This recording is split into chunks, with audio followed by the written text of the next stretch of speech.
아멘. 오늘 말씀을 전하기에 앞서서 제가 여러분들에게 질문 하나를 좀 드릴게요. 간절하게 기도하는 두 명의 사람이 있습니다. 첫 번째 사람은 자기가 기도했던 대로 원하는 것을 다 얻었습니다. 자, 그리고 또 다른 사람은 기도했던 대로 원하는 것을 얻지 못했습니다. 자, 질문 드립니다. 여러분들은 이 두 사람 중에서 누가 하나님의 은혜 가운데 있는 사람이라고 생각되십니까? 1번? 자, 지금 우리 이제 어린 친구들이 1번이라고 얘기했는데 이렇게 말씀하실 수 있어요. 목사님, 이거 정말 답이 뻔한 거 아닙니까? 라고 생각하실 수 있어요. 왜 그런가 하면 자기가 원하는 대로 기도한 대로 얻었으니 그게 은혜 아니겠습니까? 라는 논리에서 그렇게 생각할 수 있다는 겁니다. 물론 표면적으로만 보면, 겉으로만 보면 이게 쉬운 답 같습니다. 하지만 이에 대해서 우리가 쉽게 답할 수 없는 경우들이 있다는 것을 우리는 기억해야만 합니다. 만약에 첫 번째 사람이 은혜 받은 사람이라고만 우리가 확신한다면 그 다음 사람, 두 번째 사람은 자동적으로 하나님의 은혜 가운데 있지 않다라는 결론에 이르게 될 수 있어요. 하지만 그렇지 않은 경우가 너무나 많아요. 예를 들어 볼게요. 누군가가 돈이 필요해서 하나님 앞에 기도했어요. 하나님, 저 돈이 필요합니다. 돈 좀 허락해 주십시오. 이렇게 기도했단 말이죠. 물론 이와 같이 기도했을 때 하나님께서 기가 막힌 방법으로 그 기도에 응답해 주실 수 있습니다. 채워지는 경우가 있어요. 그런데 그렇지 않은 경우가 우리에게 너무나 많다는 것이 우리의 삶의 한계예요. 요즘 이제 금리라는 게 폭등해요. 은행에서 금리라는 거 폭등한다고 이제 뉴스에서 많이 얘기하는데 이 금리가 폭등하는 것 때문에 여유 자금이 있는 사람들에게는 둘도 없는 기회가 됩니다. 하지만 여유 자금이 없는 사람들에게는요, 상대적 박탈감을 주게 돼요. 게다가 거기에 대출까지 받은 사람이라면 그 사람에게는 이와 같은 상황은 엄청난 재앙과도 같습니다. 그러니까 똑같은 어떤 현상이 일어났는데 각각에게 다르게 적용되는 상황들이 지금의 시기라는 거예요. 그런데 그렇게 높은 대출 이자를 갚아가는데 심지어 자기가 운영하는 사업까지 그리고 직장까지 제 뜻대로 되지 않는 경우는 그러면 어떻게 생각해야 하겠습니까? 제가 이제 지난번에 여기저기 여러 지역을 돌아볼 기회가 많았잖아요.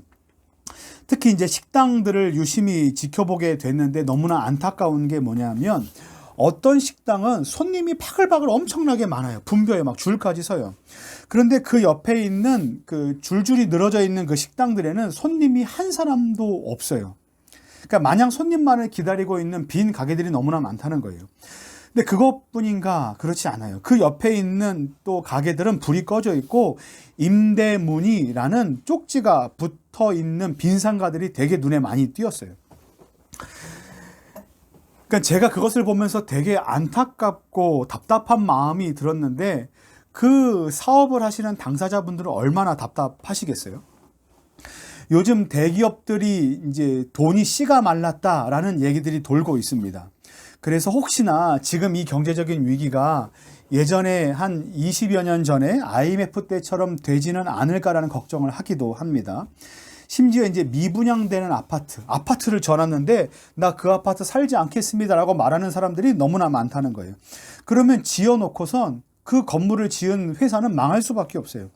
이런 상황에서 자신의 사업과 가정을 지켜달라고 기도하는 그리스도인이 있다고 한번 생각해 보십시오. 그러면 그렇게 기도했을 때 하나님께서 그 사업을 좋게 해주셔야 되잖아요. 그런데 좋게 되기는커녕 상황이 점점 더 악화된다고 한번 생각해 보십시오. 그렇다면 그 신자에게는, 그 가정에게는 하나님의 은혜가 있는 겁니까? 없는 겁니까? 우리가 여기에 쉽게 답할 수 없는 지점이 생긴다는 거예요.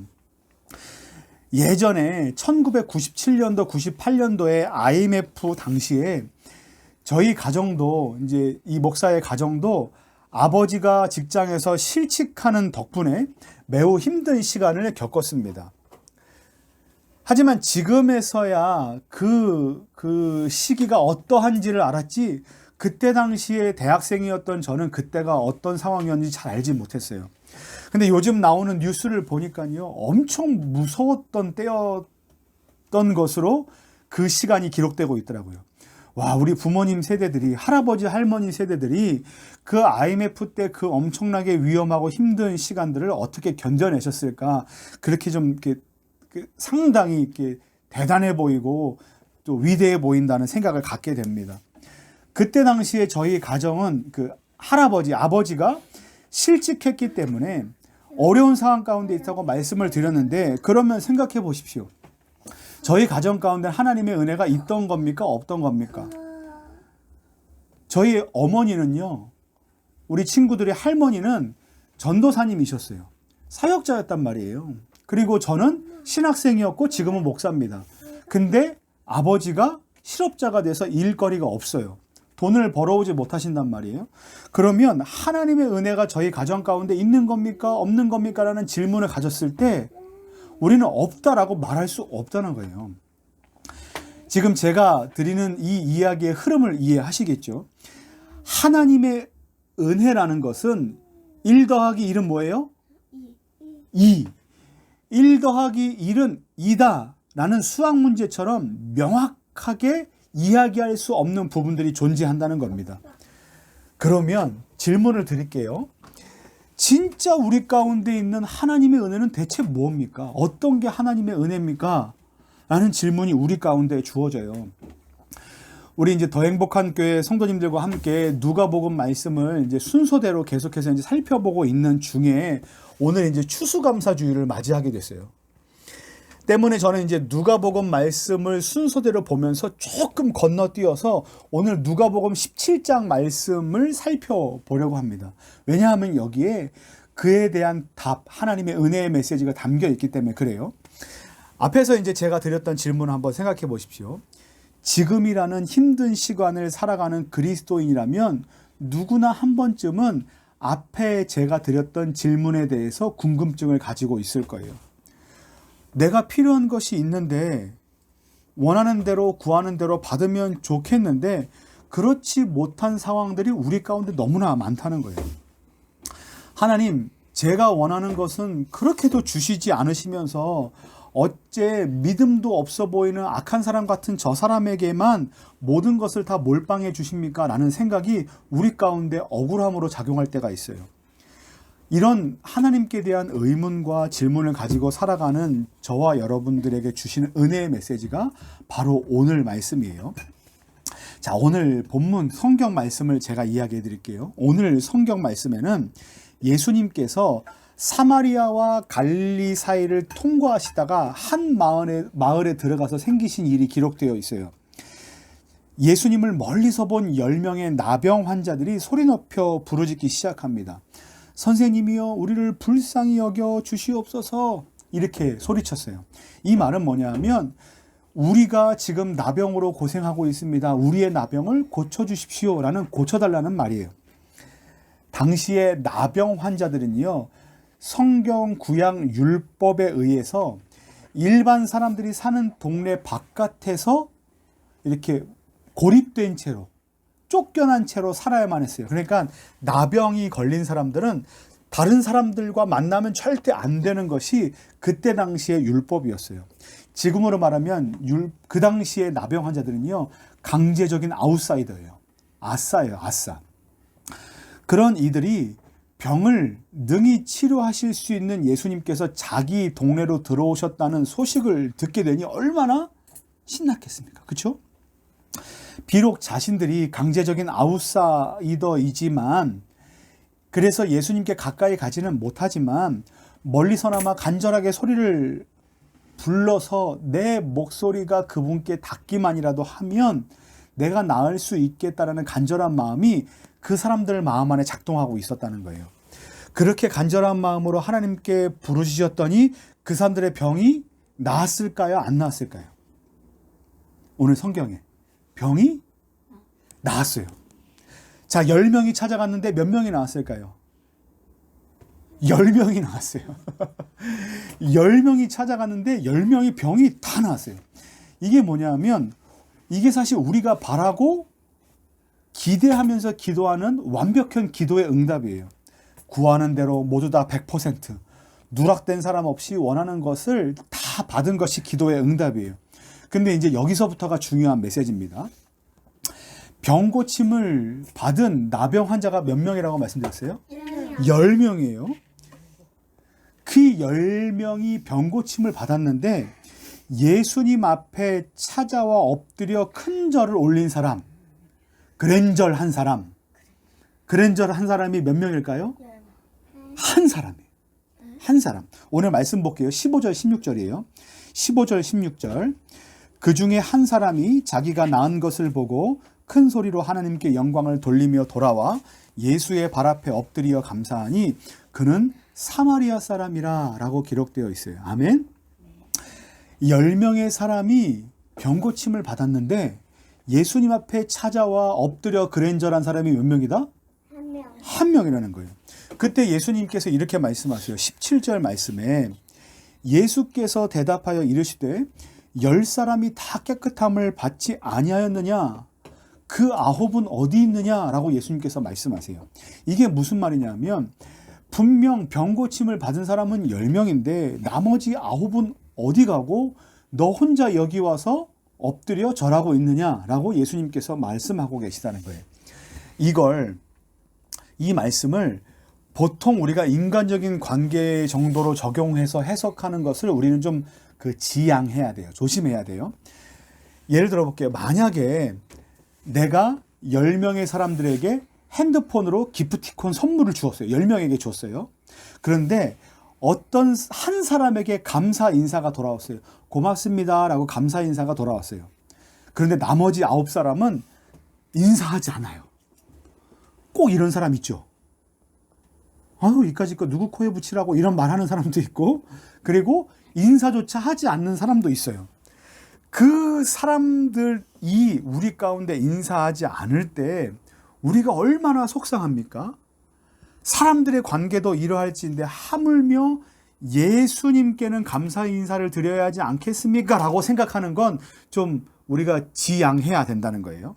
왜냐하면 사람에게 대한 감사는, 그리고 사람이 하는 감사는 뭐가 담겨져 있지 않을 수 있기 때문에 그러냐 하면 진심이 담겨져 있지 않을 수 있기 때문에 그래요.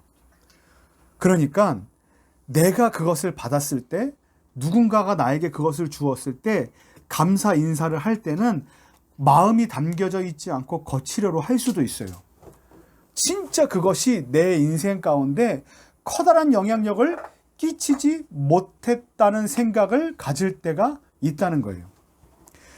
그래서 예수님께서 주시는 메시지를 어찌 이렇게 무언가를 주셨는데 콧배기도 보이지 않느냐, 괘씸하다, 그래도 인사치레라도 해야 되는 것 아닌가라는 정도의 메시지로 생각하면 좀 이 말씀을 잘 해석하지 못하는 거라고 우리가 말할 수 있어요. 9명은 다 사라지고 한 사람만이 예수님 앞에 나와 엎드려 절했다는 건 어떤 의미를 갖고 있냐면 인사치레가 아니라 그냥 아이고 고마워 이 정도가 아니고요. 어떤 거냐면 그 한 사람이 만왕의 왕이 되시고 인생의 주인이 되시는 예수님에 대한 온전한 신뢰가 그 마음에 생겼다라는 것을 의미해요. 그리고 그 마음이, 신뢰의 마음이 생긴 것이 어떤 것으로 작동하냐 하면 나의 모든 시선을 예수님께만 고정시키겠습니다라는 의미가 여기에 담겨져 있어요. 어떤 의미에서 그러냐 하면 이분이 구원자시구나, 이분 안에 있는 것이 진짜 은혜이구나라는 사실을 이 사람이 깨달았다는 거예요. 자, 보십시오. 이 나병 환자는 어떤 사람입니까? 세상에 있는 사람들과 함께 살 수 없이 바깥에 쫓겨나 고립된 사람이에요. 그리고 어디를 마음대로 이동할 수 없는 격리된 사람이에요. 그리고 사람들이 이 나병 환자를 보면 저주받은 자라고 이렇게 손가락질하며 여기는 강제적인 아웃사이더예요. 이 비천한 사람의 병을 예수님께서 어떻게 해주셨어요? 고쳐주셨어요.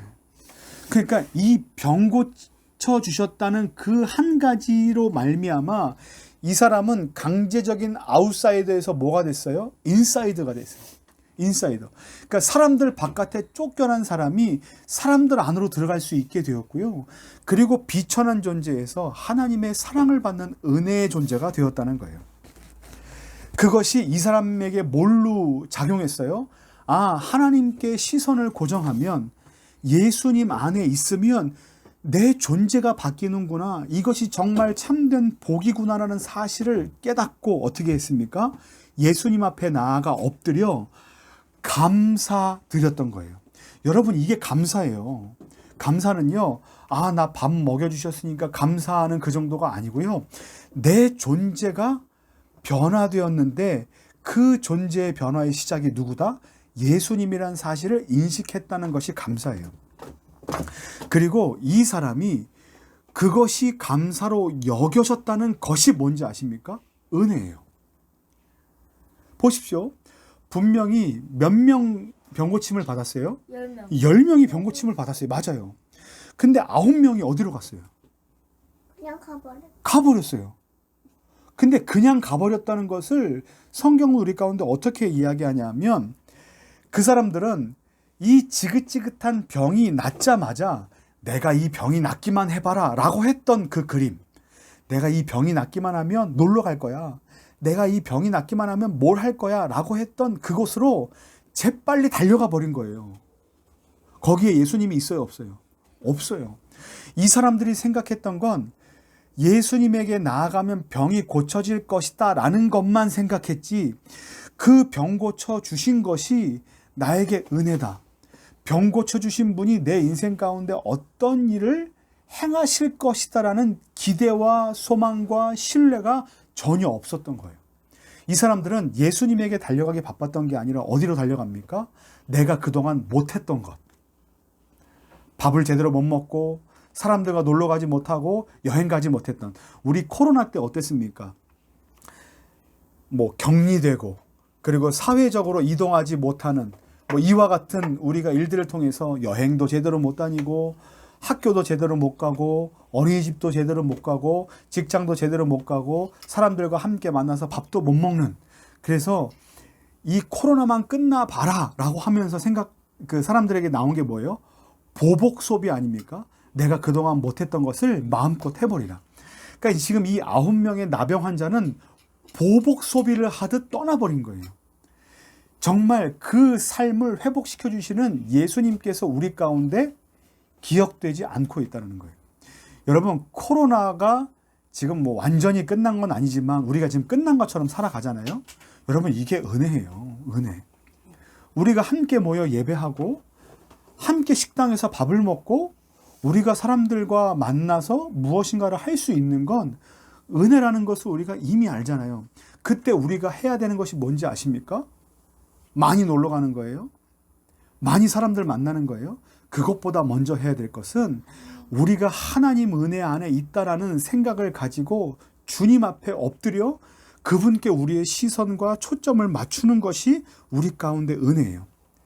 결핍된 것이 있었을 때는 간절히 기도하지만 결핍이 채워지니 하나님을 몰라라 하는 것이 아니라, 결핍이 채워지거나 채워지지 않거나 상관없이 우리의 모든 시선이 누구에게로 고정되는 것?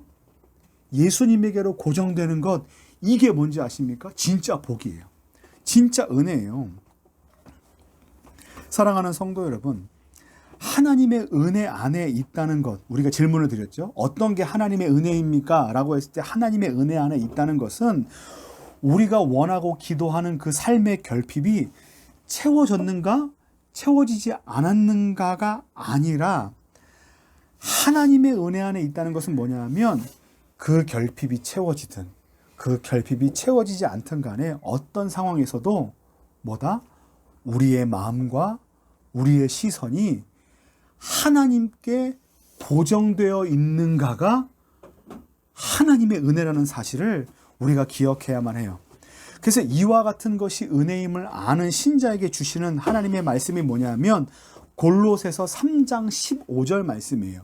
골로새서 3장 15절 말씀에 이렇게 기록되어 있어요. 너희는 또한 따라하십시오. 감사하는 자가 되라. 감사하는 자가 되라. 너희는 감사하는 자가 되라. 너희는 감사하는 자가 되라. 하나님께서 말씀하시는 게 뭐예요? 너희는 감사하는 자가 되라라고 말씀하세요. 그런데 이 감사하라고 말씀하실 때 주님께서 우리에게 너희는 원하는 것이 모두 다 이루어졌을 때 감사하는 자가 되라라고 말씀하지 않으시고 주님은 이렇게 말씀하세요. 16절 말씀에 그리스도의 말씀이 너희 속에 풍성히 거하면 이렇게 감사하라라고 말씀하세요. 어떨 때요? 너희 원하는 것이 다 이루어졌을 때요? 아니에요. 어떨 때 감사할 수 있냐면 그리스도의 말씀이, 예수님의 말씀이 우리 안에 풍성히 거하면, 우리 안에 그 말씀이, 약속의 하나님의 말씀이 작동한다라고 깨달아지면 그때 비로소 우리가 뭐 할 수 있다? 감사할 수 있다라는 거예요. 하나님을 바라보고 감사할 수 있는 근거가 내가 원하는 것이 이루어진 것이 아니라 저와 우리 여러분들 성도님들의 그 마음 안에, 더 행복한 교회 성도님들 마음 안에 하나님의 약속의 말씀이 살아 역사하면 그것이 우리 가운데 감사의 조건이 된다는 거예요. 여러분, 그 말씀, 우리 안에 있는 그 말씀, 묵상하고 읽고 듣고 깨달아진 그 모든 말씀이 우리 안에서 감사로 예수님께 시선을 고정시키게 되는 우리 모든 성도님들 되시기를 예수님의 이름으로 간절히 축원합니다. 제가 이제 이번 한 주간 이제 책을 한 권 읽었는데 그 책이 뭐냐면 디트리 보네퍼 목사님이 쓴 옥중서신, 그러니까 이제 감옥에 갇혔을 때 쓴 편지글 저항과 복종이라는 책입니다. 당시는 이제 제2차 세계 대전이었어요. 그리고 독일 히틀러 정권에 의해서 디트리 본회퍼 목사님은 감옥에 갇히게 되어 있습니다. 그러니까 무고하게 갇히게 된 거지요. 그런데 감옥에 갇힌 상태에서 하늘에서 전쟁 중에 폭탄이 막 떨어지는 거예요. 폭탄이 하늘에서 막 비 오듯 떨어져요. 그러니까 폭탄이 그냥 하나 뻥 떨어지는 게 아니라 비 오듯 막 이렇게 투하탄이라고 그러거든요. 막 여기 뻥뻥뻥뻥뻥 떨어져요. 그러니까 여러분, 그 밑에서 그 폭탄을 맞게 될지도 모른다는 그 공포의 마음이 얼마나 그들 가운데 크게 두렵게 작동했겠습니까? 그 보네포 목사님은 그 공포에 휩싸인 그 폭탄 사건 이후에 편지를 쓰면서 이렇게 이야기해요. 제가 읽어드릴게요. 지난 공습 때 나는 투하탄, 하늘에서 떨어진 그 폭탄 때문에 의무실의 창 유리들이 떨어져 나가고 약병과 약재가 약장과 선반에서 떨어지는 와중에 어둠 속에서 바닥에 납죽 엎드린 채 무사히 빠져나갈 희망을 전혀 품지 못했었네. 하지만 나는 그 심한 공습들 덕분에 다시 기도와 성경으로 돌아가고 있다네. 이 교도소의 시간은 내게 여러 면에서 거칠기는 하지만 유익한 치료의 시간이라네 라며 자기의 친구에게 글을 썼습니다. 그리고 자기의 부모님에겐 이렇게 글을 썼어요. 부모님과 모든 형제 자매가 이 격심한 공습 속에서도 목숨을 보존하게 된 것에 대한 감사와 또 머지않아 자유의 몸으로 부모님을 다시 뵐 수 있다는 확신이 지금의 침울함보다 훨씬 더 컸습니다 라고 이 목사님이 편지글에 적고 있어요. 뭐라고 말했냐면요, 이렇게 얘기하는 거예요. 자신에게 임했던 그 공포와 고난의 순간 덕분에 나는 어떻게 할 수 있었다? 다시 하나님 앞에 기도하는 자리로, 성경을 묵상하는 자리로 돌아갈 수 있었으니 나에게는 정말 유익한 시간이었다라고 그 폭탄 투하된 시간을 설명하는 거예요. 한번 생각해 보세요. 죄 없이 감옥에 갇힌 것이 좋은 일입니까? 나쁜 일입니까? 나쁜 일이죠. 말 그대로 억울한 일이에요. 게다가 감옥에 갇혀 있으면 폭탄이 떨어질 때 피하고 싶어도 피할 수 있어요? 없어요?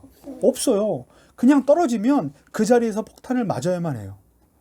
그러니까 이 상황은 정말 억울하고 답답하고 공포스러운 순간이죠. 그러니까 나에게 좋은 시간입니까? 나쁜 시간입니까? 라고 따져봤을 때 아주 안 좋은 시간이라고 얘기할 수 있는 그 시간을 이 디트리 보네포 목사님이 뭐라고 설명하냐면 나에게 정말 유익한 시간이었다라고 왜 얘기해요.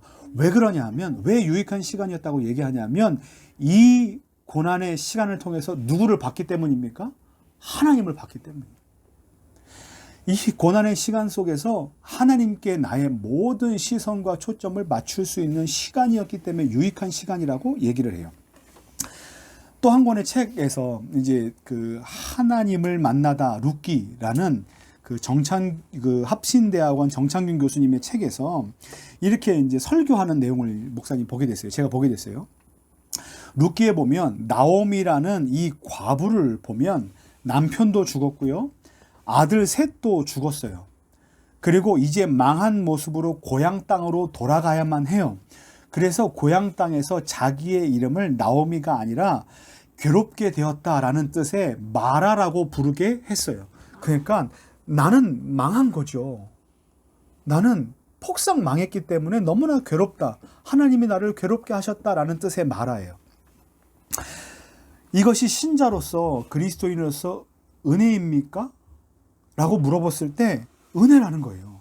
왜 은혜라냐면 나오미가 비록 고향 땅으로 돌아가서 와 잘했다라는 칭찬을 받지 못하지만 환영을 받지 못하지만 폭삭 망했다라는 비난과 손가락질을 받을 것을 감수하고라도 돌아간 곳이 어디예요? 고향 땅 베들레헴이에요. 이 고향 땅 베들레헴은 뭐냐면 하나님께서 역사하시는 땅, 하나님의 은혜가 머무는 땅이라고 생각했던 그곳 바로 베들레헴이란 말이에요. 그러니까 이 망한 여인이 비난받을 것을 감수하고 누구에게로 간 것입니까? 하나님에게로 간 거예요. 그러면서 이 설교의 마무리에 이 여인이 은혜 받은 이유에 대해 설명하는데 뭐라고 말하냐면 이렇게 얘기해요. 신앙생활을 제대로 하겠다고 몸부림을 치는데 사업은 점점 더 어려워지고 되는 일은 없어도 그와 같은 상황에도 불구하고 여전히 하나님을 섬기고 있는 것은 여러분이 하나님의 은혜를 받은 사람이라는 확실한 증거가 됩니다. 라는 거예요. 사랑하는 성도 여러분, 말씀을 마치겠습니다. 저와 여러분들은 하나님의 은혜로 구원받은 신자입니다. 그런데 이상하게 신자인 저와 여러분들이 믿고 기도하고 바라고 원하는 대로 원하는 것을 받지 못하는 마치 버림받았고 내팽겨쳐진 것 같은 상황을 우리가 마주할 때가 있어요. 그때 우리가 은혜 받은 사람입니까? 라는 그 질문에 확실한 증거가 우리가 은혜 받은 사람이라는 확실한 증거가 뭐냐 하면 저와 여러분들이 여전히 하나님께 시선을 고정하며 하나님으로부터만 은혜가 나온다는 사실을 믿고 기도하고 있다는 것이 바로 저와 여러분들이 은혜 받았다는 증거가 된다는 거예요. 예수 믿으면 복 받는다며 라고 사람들이 말하면서 너는 예수 믿는 사람의 삶이 왜 그 모양 그 꼴이냐 라고 손가락질과 비난을 해도 저와 여러분들은 여전히 하나님의 은혜 가운데 있는 자들입니다.